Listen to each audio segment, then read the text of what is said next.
per kaibi, habang parking natin dito sa parking area ng mga motorcycle, may napansin tayo dito, tracker tayo.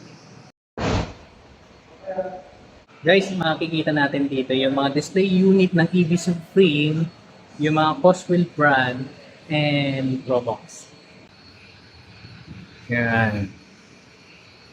So yan, nakikita niyo naman, ito yung mga units ng EV Supreme. Ito yung Coswell brand niya. Then the Coswell T20, at ito ang presyo niya.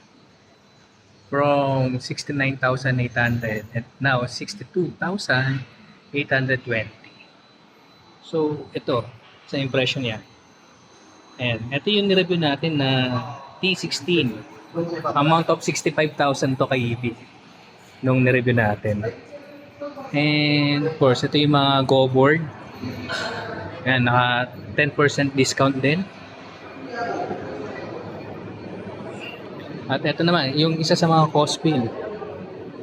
61,920 na lang. So, 68,800 before. So, ito yung unit ng Tromox.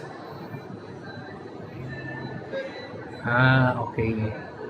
Ito yung Pesco 1.